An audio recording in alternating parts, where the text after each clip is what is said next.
Good day to you. I'm Carl Falk. This is the Falkin Around podcast. Hope you're having a good Tuesday morning. If you're joining us live, if you're catching this in conventional ways, well, I hope you had a good day on Tuesday and every other day since then. A lot going on in the world of sports, as there is always. We're going to talk Sabres because that shit show deserves a lot of time. We're going to talk about a non-event in the NFL that's become an event, and I don't really know how it's become an event, but it is, so we'll talk about that. There's Major League Baseball to talk about. Was it a rat, a raccoon? And the guy that Yankee fans love to hate is carrying their squad right now, offensively. And then we got to talk about cheating in horse racing, go figure. And then we got to talk about the NBA play-in tournament, which most people don't know much about, because it's incredibly confusing. But we're going to start with the Sabres. And yesterday was locker clean-out day. This has become like Christmas and New Year's, rite of passage every year. Day after the season ends, the team gets together and cleans out their lockers and meets with the media for a little while. This is the 11th straight year that this team, 10th straight year, this team has not made the playoffs. And so there's become a lot of frustration. And this year was maybe the culmination of that frustration. When you think about the way things started, Ralph Kruger's system was not working. This team was just god-awful. And they made a change and brought in Don Granato. I always think it's Tony Granato, his brother. Don Granato. Granato changed things up. And to look at their records as coaches, Kruger in 28 games got 16 points, 6-18-4 in his 28 games. Granato also 28 games, 9-16-3. He had 21 points. So right there you see an improvement with Granato over Kruger, albeit not a huge improvement, not a big enough improvement where you think, Granato turned things around completely. But he certainly had some momentum going. And if you take away the first 6 games of Don Granato's tenure, the Sabres were 9-10-3. That's 21 points in 22 games. You can live with that. You're going to be on the edge of the playoffs with that type of play.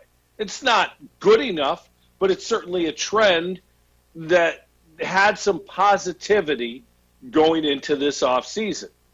And I don't want to say feel good, but after how disastrous things were, when you have Michael Hauser coming up and playing the last few games as goalie and giving the Sabres a real chance, getting a couple wins, and even, losing a 1-0 game and stopping almost every shot, obviously, and a game where the Sabres gave him very little help. He kept them in the game.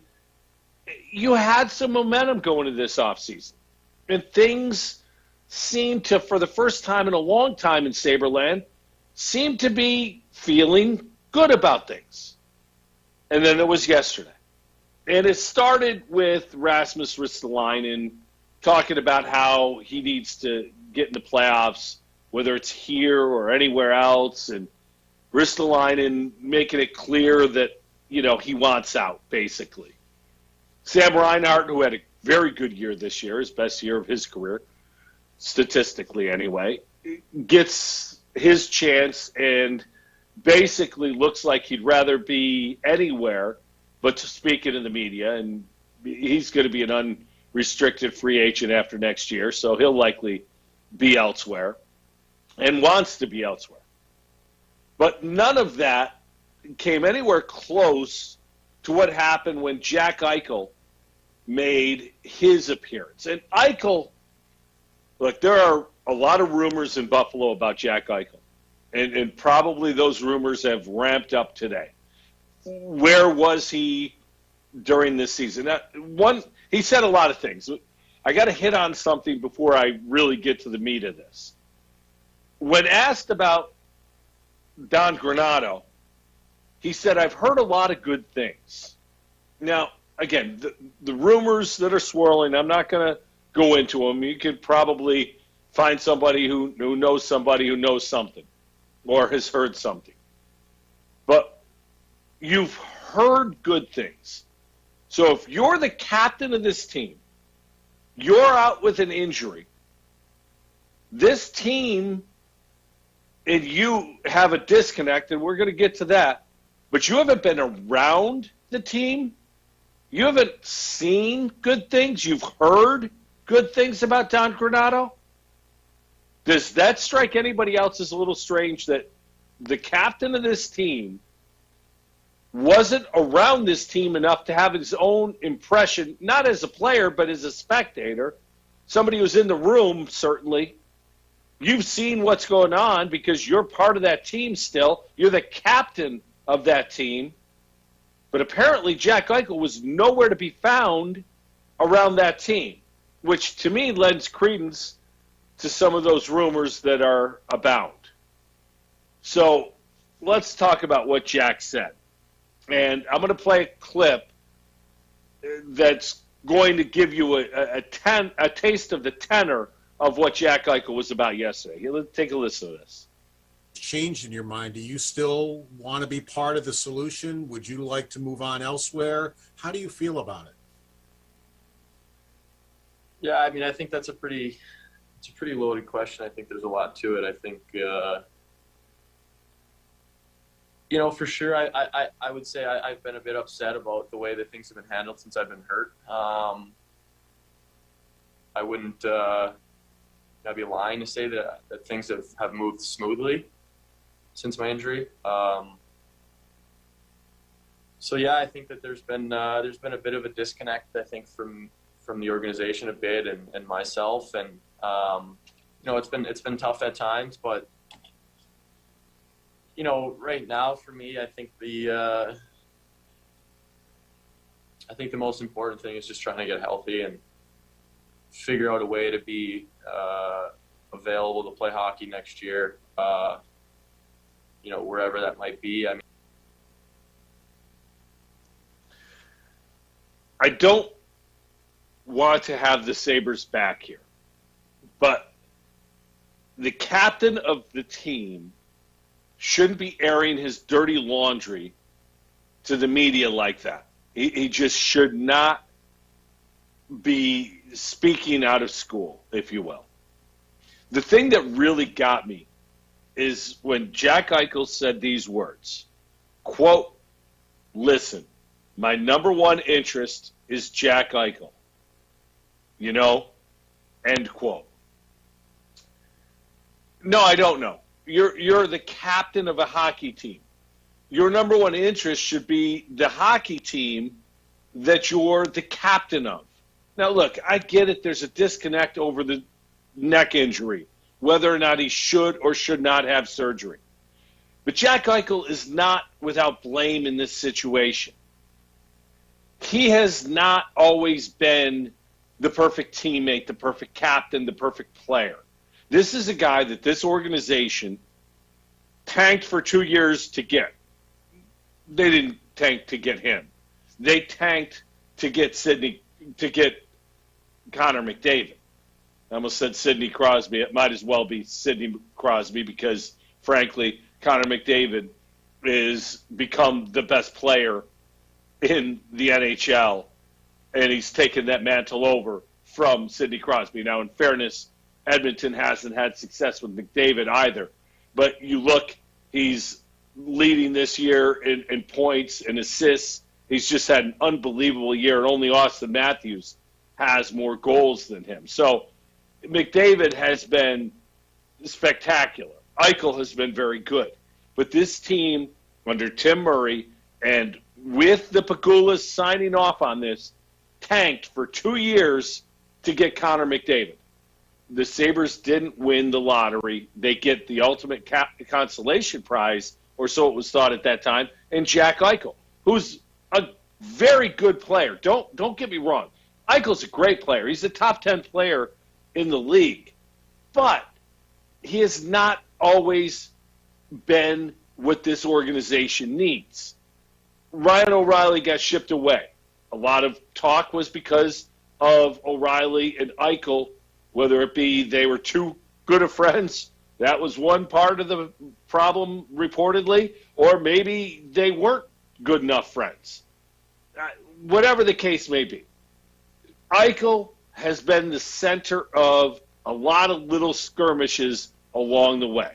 Yesterday it hit ahead. When you say things like, wherever I may be, or obviously for now I'm here, you're already out the door in your mind. And you've just backed the Sabres into a corner. Their general manager, Kevin Adams, who last year was selling tickets at this time, was now put on notice because Kevin Adams has a decision to make. Your three best players and your three of your highest paid players want out. This has been a disastrous run for this team. In part of my mind, I think, get rid of them. See what you get from the Rangers for Eichel. That's been the rumored landing spot. Can the organization's fan base take another situation where a star player leaves and goes and wins a cup? Because that likely could happen. And if he did it as a member of the Rangers, it would be very difficult for Sabre fans to take. You think O'Reilly winning the cup for the Blues was tough to take? I think this would be much worse. Much worse. Ristolainen, the way he sounded yesterday, move on from him. I get it that you don't want to go through another rebuild. But the reality is, what have you achieved with these guys? And to me, that's, as a general manager, you look at things through a prism of, if we stay this course and add piece, how good are we going to be? Or, if we move this piece, that piece, how much worse are we going to be? Now, the Sabres, once again, have secured the worst record in the league. They will have a top 3 pick in the NHL draft. If they win the lottery, of course, they will have the number 1 pick. They've been down this route before. Think about this. Since 2013, Ristolainen was the 8th pick. He's turned out to be a pretty good player, although one that's likely gone.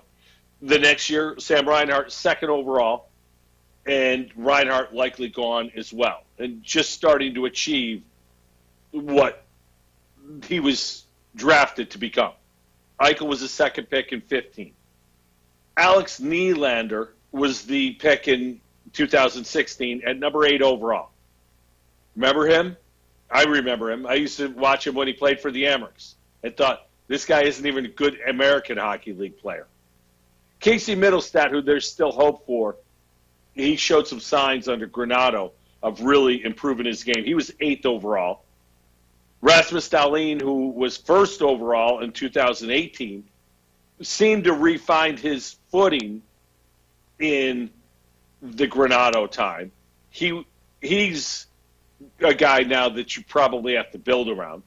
Dylan Cousins was the 7th overall. He showed some things this year before he got hurt. And last year was Jack Quinn with the 8th overall pick. This team's picked in the top 8 since 2013. Every one of those guys should be a star. This should be loaded with talent. Yet we're talking about another rebuild. That's because when you look at what Eichel has done, he's played for 4 coaches and 3 general managers. There hasn't been continuity. The only continuity is the bad ownership group of Terry and Kim Pegula.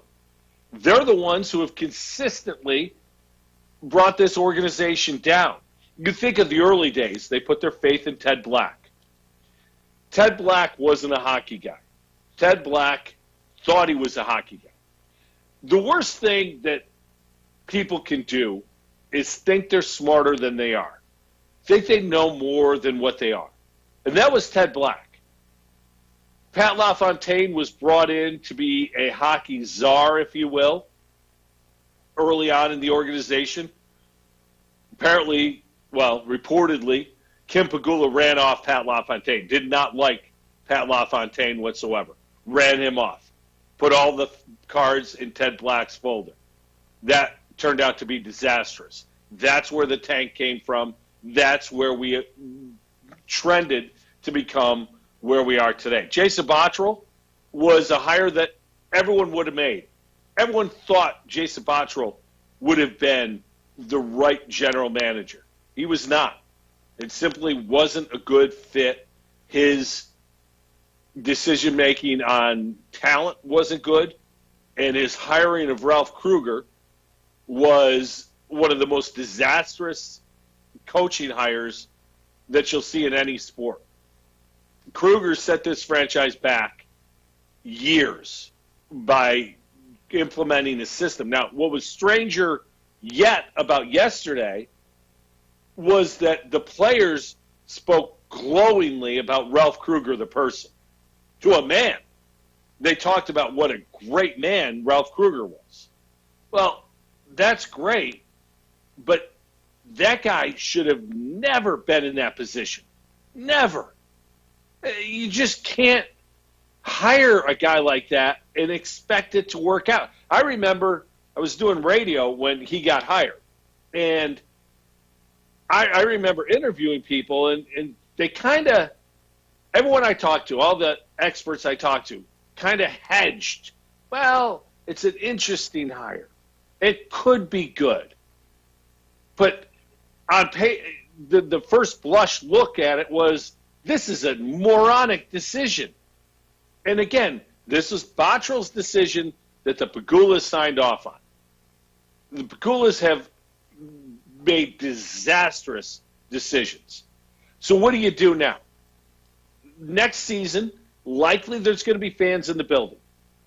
For the first time in a long time, you're going to hear the boos. I mean, you heard them this year, but there wasn't enough people to really get to the point where it was going to be overwhelmingly loud. You also had the Sabres playing a little bit better by the time fans were in the building. So there was a little bit more positivity and a little bit more patience at that point in the season. But overall, when you look at what you're going to set out to become, you got to figure this out. And do you trust Kevin Adams, who I don't think did all that well at the trade deadline? Taylor Hall's certainly having a nice run in Boston. It's just tough to think that this is going to be the guy that makes the moves to turn this franchise around. Do you dare trade Eichel, Reinhart, Ristolainen, get as much as you can in draft capital, prospects, couple seasoned players, and next year just go with the youth movement and repeat? This is lather, rinse, repeat. It's the same thing over and over again.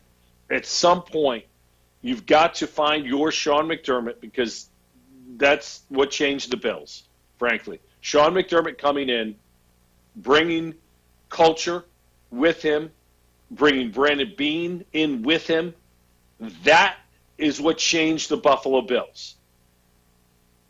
The Pegulas need to find that. And if Kevin Adams is that guy, we're going to find out this offseason. But I don't think Jack Eichel's ever going to wear a Sabre sweater again. I really don't. The way he talked yesterday, how a captain can talk about his current team in that way, to me, signals this guy has zero interest in being there. And you frankly just can't have that out of any of your players generally, but specifically out of your captain. And it's just been a disaster. And again, for Eichel, he's a young kid with a ton of talent. He's still only 24 years old. He is a guy who I think has a chance to really make a name for himself in this sport, go down as one of the all-time greats, especially if he goes somewhere and wins a couple cups. I think he's got that kind of talent. Now, will he be, again, Connor McDavid? Never. Never will he be that. But he could certainly be a very good player who puts together a Hall of Fame career with a cup or two if he gets in the right situation. I just don't ever think that right situation is going to be Buffalo. Now, there is the question of this. Is he damaged goods? His neck injury, which he wants surgery, I also didn't like that he used the words "my camp," by the way. Never liked that. My camp. Who's your camp? You, your parents, your agent? That's your camp? That's your people? How about, I just don't like that terminology. We don't think it's a good idea. The people I've talked to, my doctors, they think surgery is a better option. And that's what this is about for Eichel, reportedly. Of course, there may be more to this story that we don't know. Did the Sabres make him not get surgery or something else medically?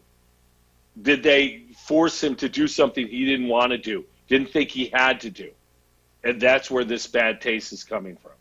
These are the things that we'll find out eventually, and it won't be for another 10 years, but it sure does not look good right now. And again, if he's damaged goods, do you trade him for pennies on the dollar? Or do you bring him to training camp next year, make sure he's healthy, and trade him at the deadline next year? But then again, if he's damaged goods mentally, as far as the organization goes, doesn't want to be there, isn't playing hard, isn't giving his all, isn't being a leader, this is a team that's going to be surrounding him with a ton of young players. Is that the influence you want? And again, that's, I think, a big part of what's gone wrong in Saberland. You haven't had the right veterans with the right culture around young talent. The St. Louis Cardinals baseball team has the Cardinal way, and it gets passed down from generation to generation. And it's a real thing. And it's become something that is part of the culture in St. Louis, regardless of who the manager is, regardless of who the GM and the players are. It's the players have taken it on themselves. There is no culture with the Buffalo Sabres. That starts with the Pujols at the top. There is no culture. There is no process. There is no tradition. There is nothing. There's a bunch of players who assemble every fall and try to get themselves together to become a good hockey team, and invariably it fails because they play hockey and go their separate ways. It is just more and more of a bad thing. And then you make a change and somebody else comes in.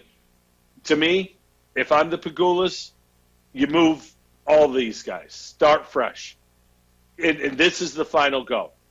Because if this doesn't work, this is yet another failed experiment.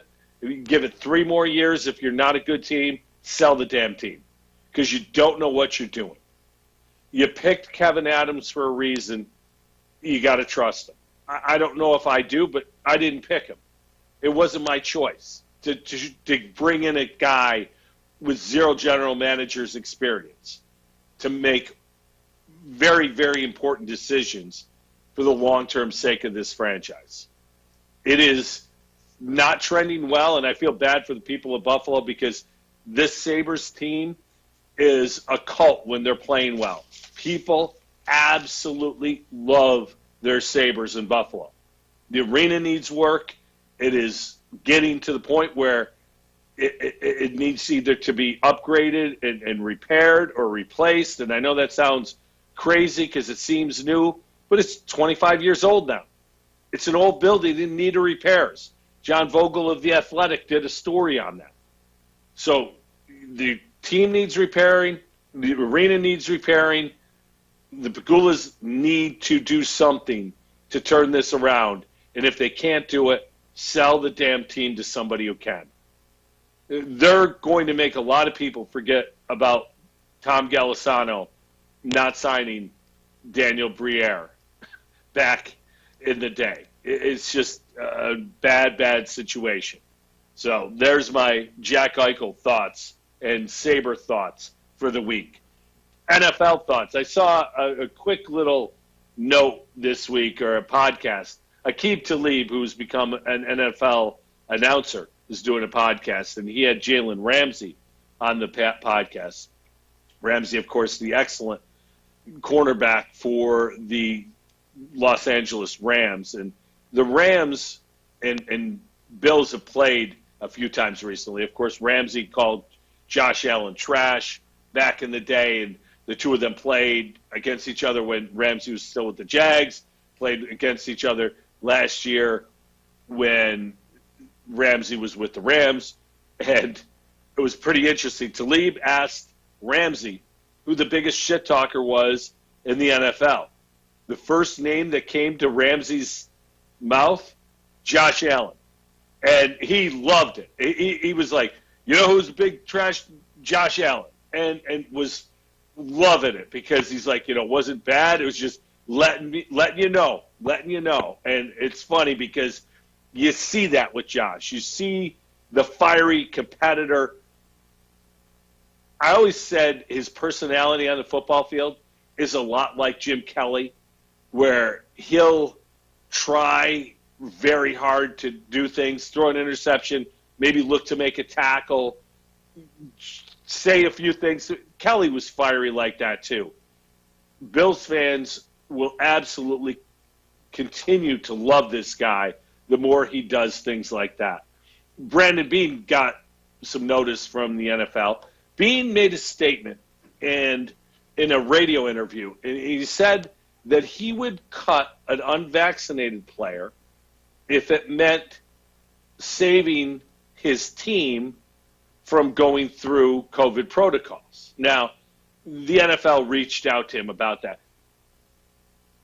I got to think, Brandon Beane's a smart guy. First off, he's not going to cut Josh Allen if he's unvaccinated.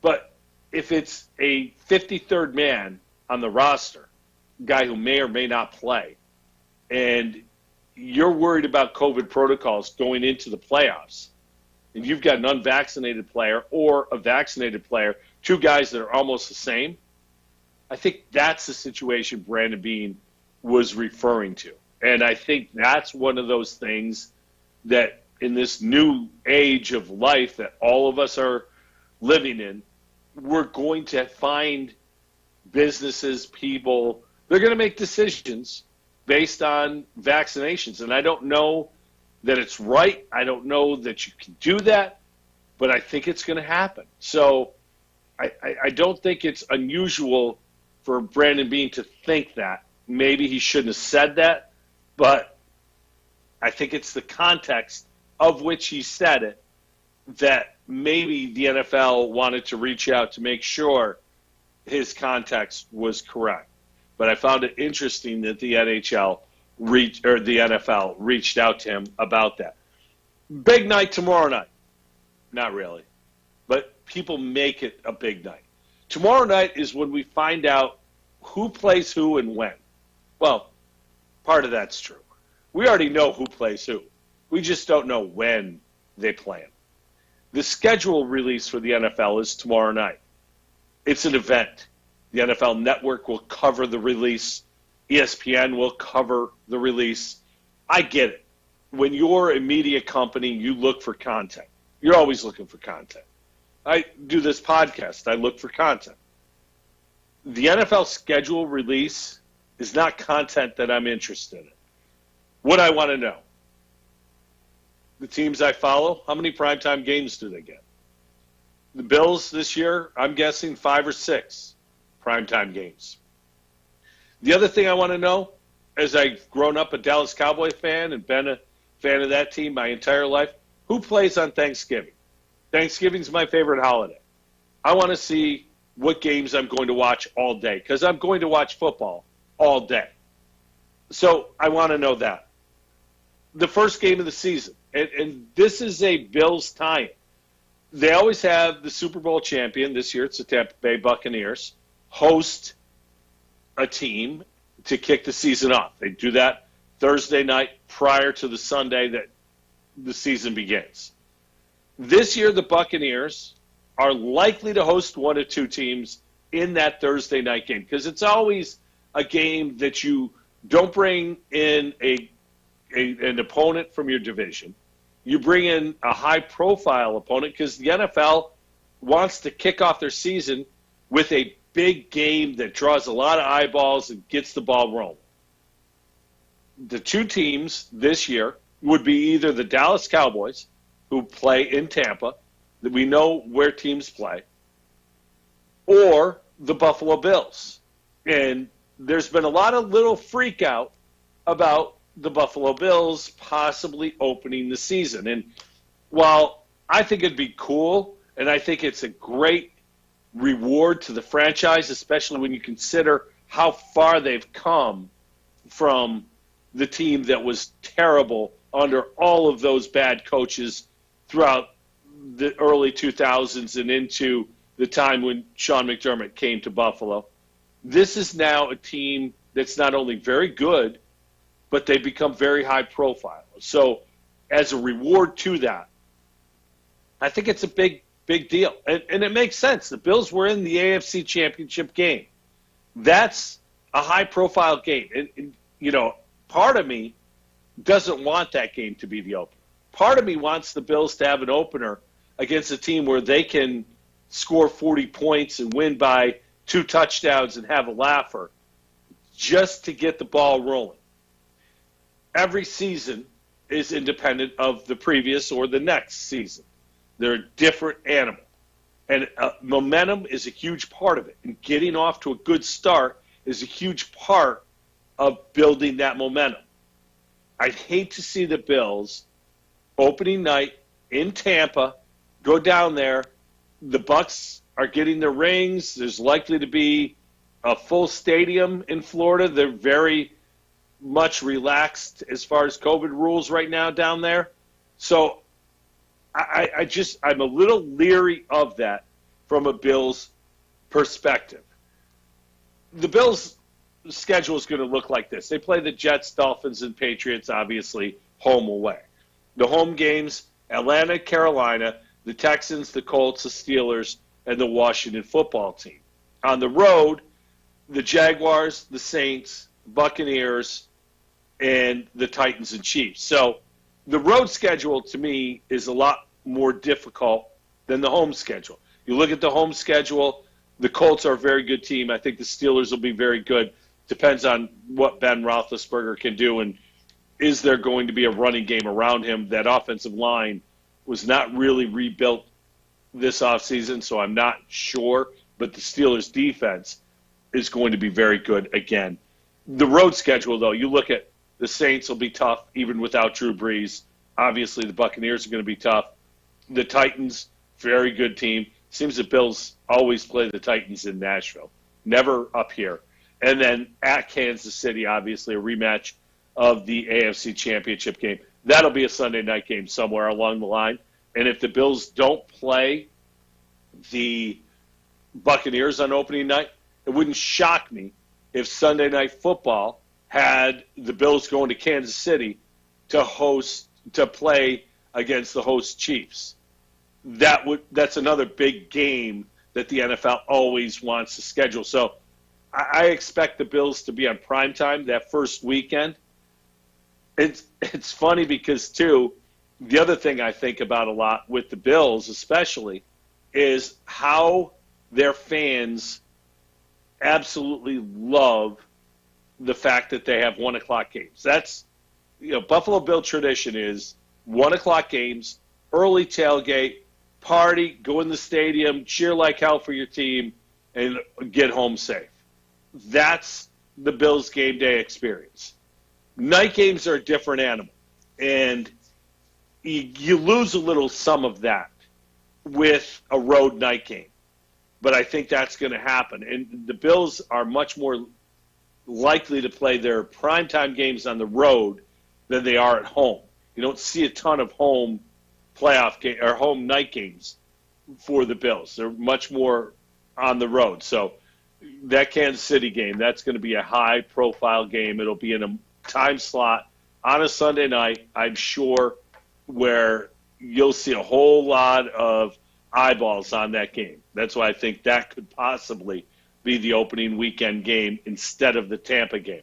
So either way, Bills are going to kick off their season with a very high-profile game. Speaking of high-profile, reports came out of Jacksonville that the Jags now are looking to sign tight end Tim Tebow.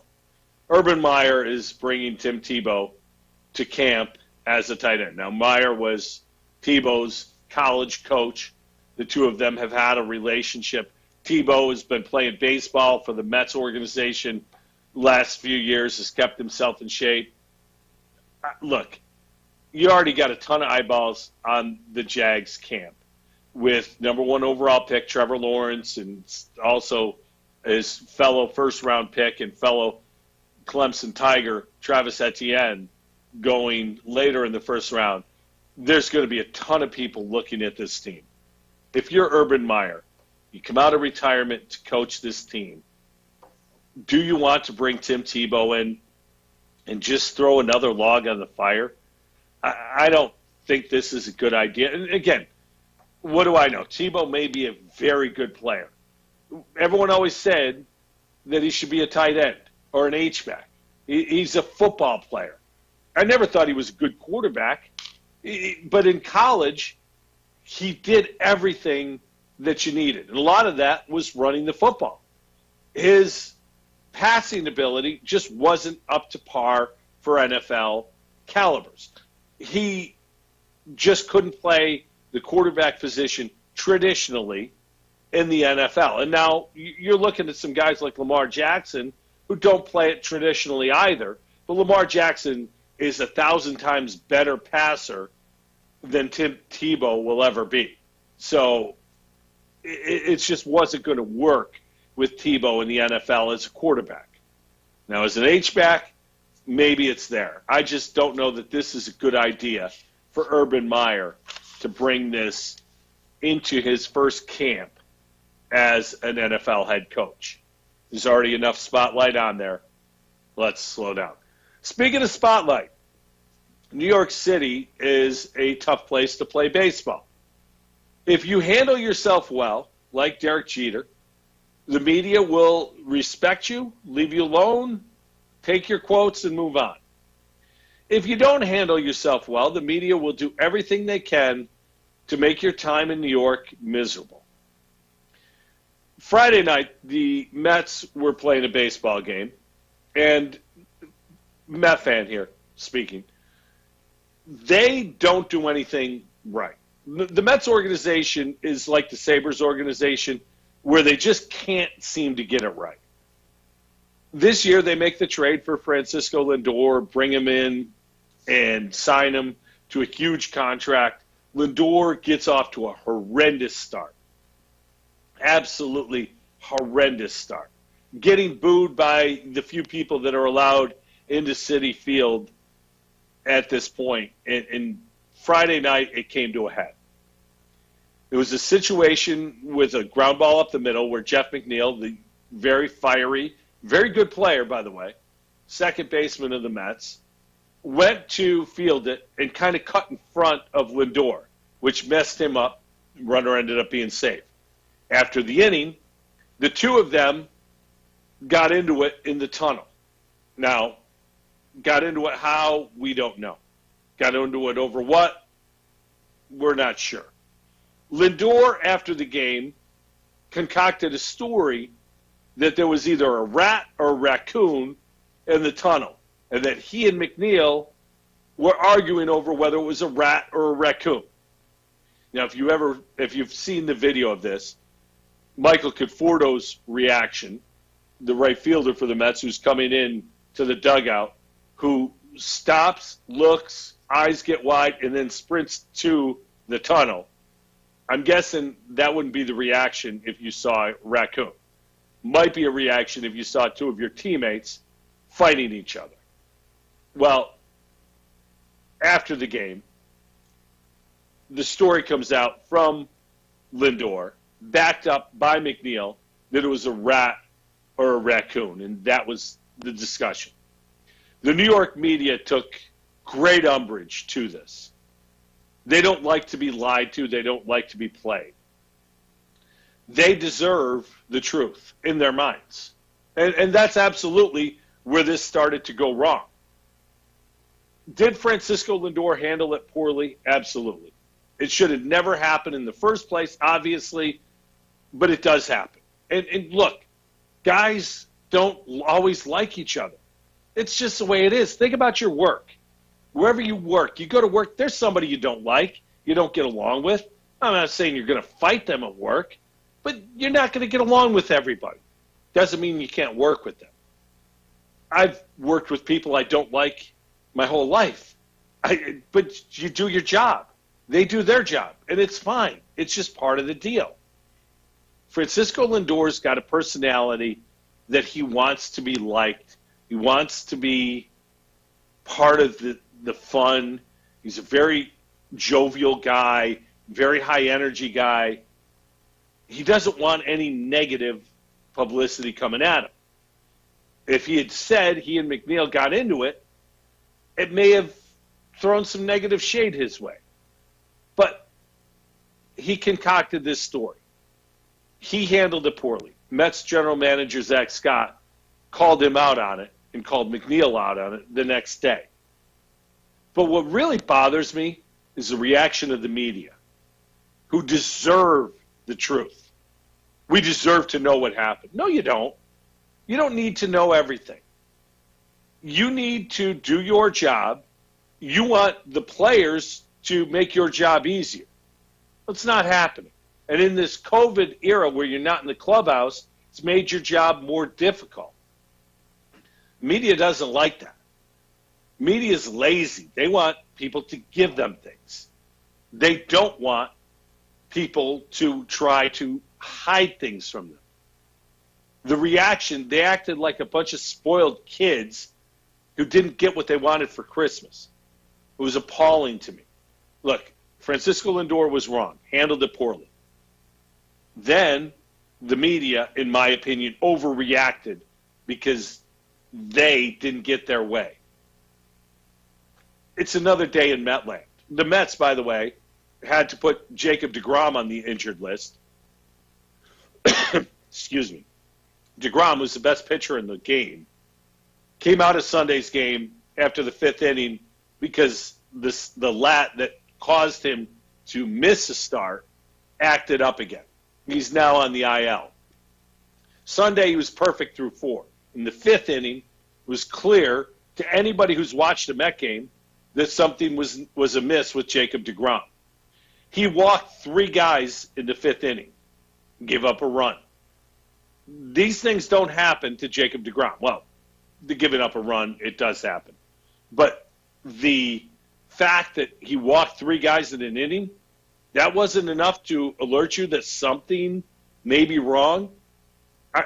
I just don't understand how a casual fan like myself watching the game can tell something is amiss by watching the way DeGrom is manipulating his arm, moving around, just not in full control of his mechanics. And yet the team who pays him handsomely and should be protecting him from himself, the competitor, doesn't know this. It was just crazy. By the way, the numbers on DeGrom for that day: 5 innings pitched, earned run, he gave up a hit, 3 walks, struck out 6. That's Jacob DeGrom hurt. The season numbers are ridiculous. 40 innings pitched. He's given up only 17 hits, 7 walks. Remember, 3 of them were in that inning. That's a .6 whip.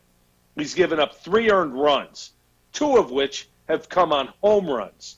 So that's 2 bad pitches that he's thrown in 40 innings pitched that have cost him. That's a .68 ERA. He struck out 65 in those 40 innings. Put this guy on the IL. Let him heal 100% before you run him back out there again. The Mets have now won 5 in a row. They're now surging to the top of the National League East, a division that's loaded with talent and underachieving teams to this point. It's going to turn around for all those teams in that division.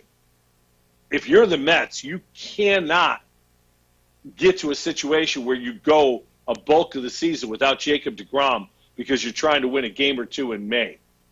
Be smart about this, please. The Yankees are also rolling. In their last 12 games, they've now posted a 9-3 record. The reason for this, they've been getting very good pitching, and they have one offensive player doing great things. and it's the guy that Yankee fans cannot stand.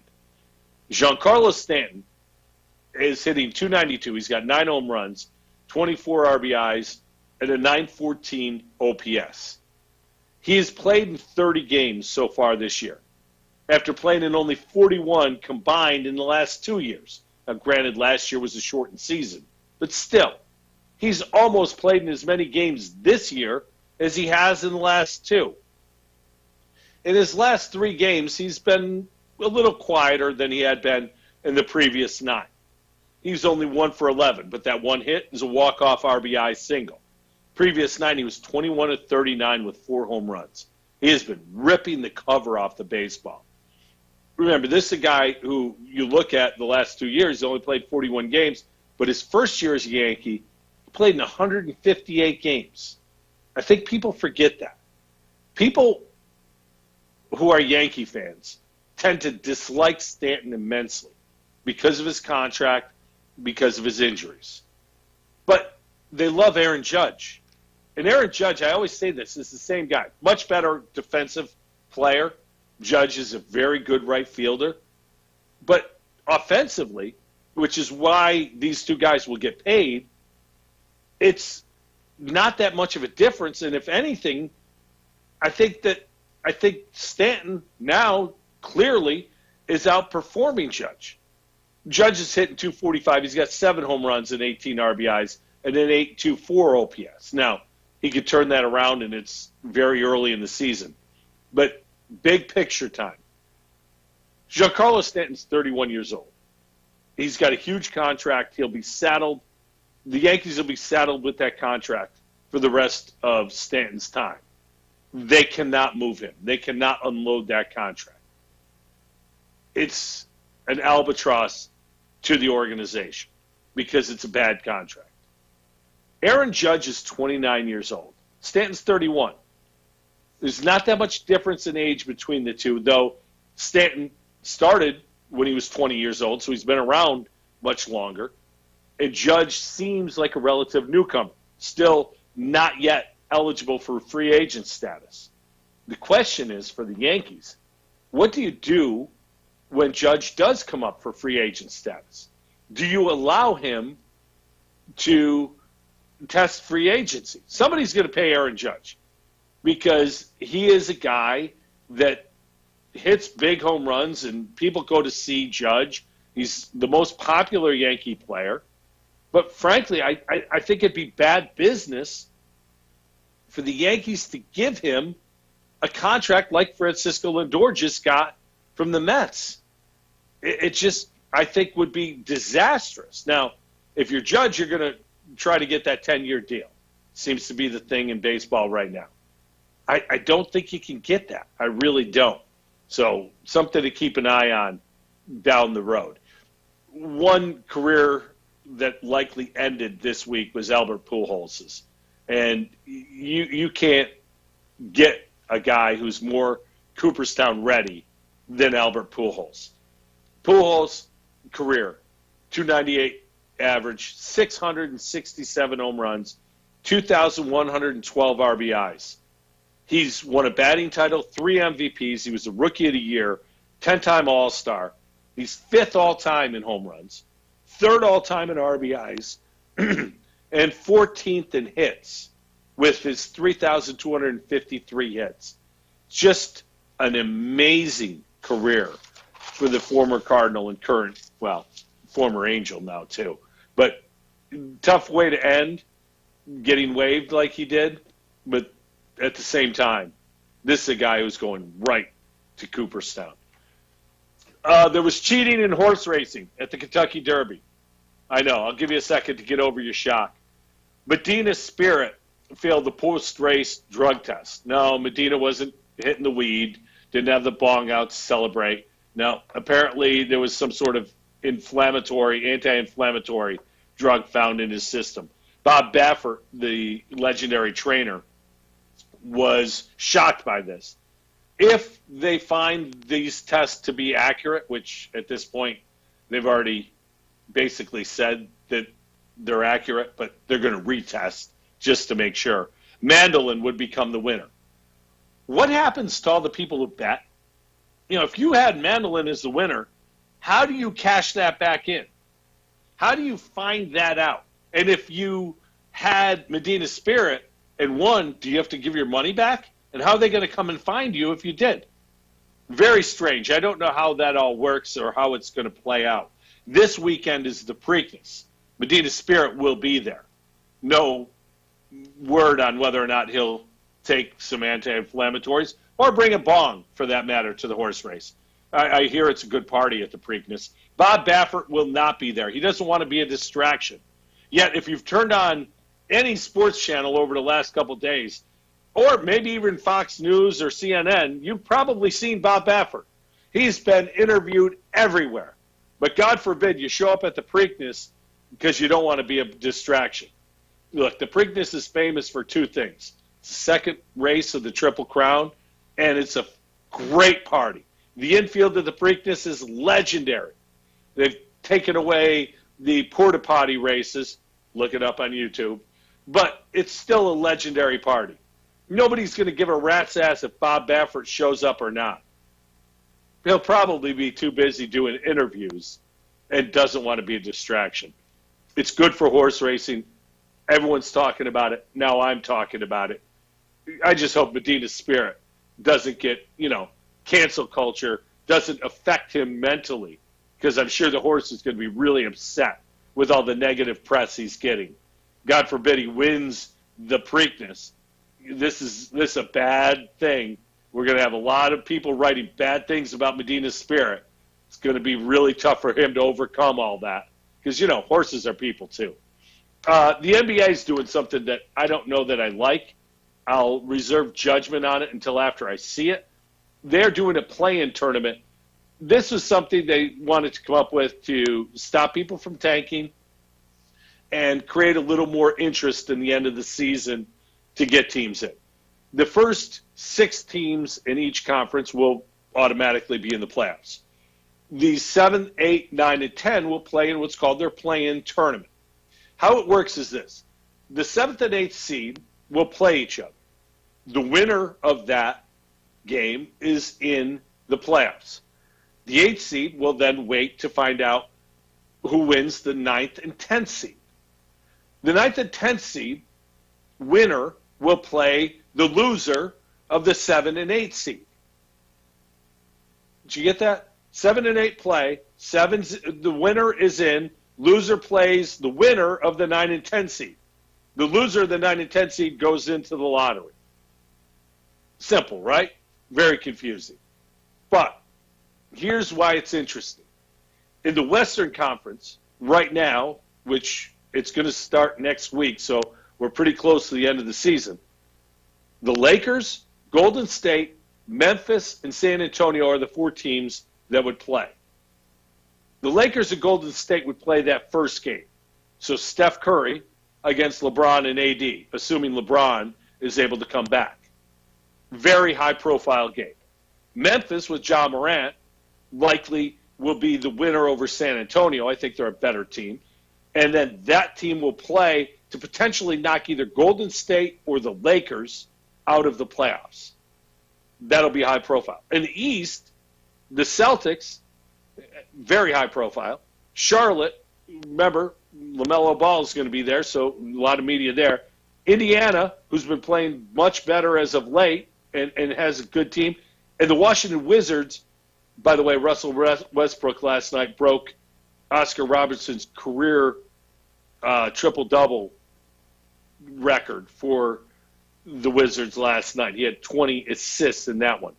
So this is going to be interesting because there's going to be some teams knocked out that the NBA does not want knocked out. Believe me, they want the Lakers, they want Golden State in the playoffs.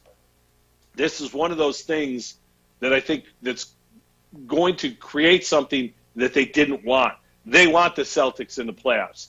If the Celtics get knocked out, that will be bad for TV ratings. So again, I don't know if I like it, but I think it's going to be interesting, and the results could be really, really interesting if they go the wrong way.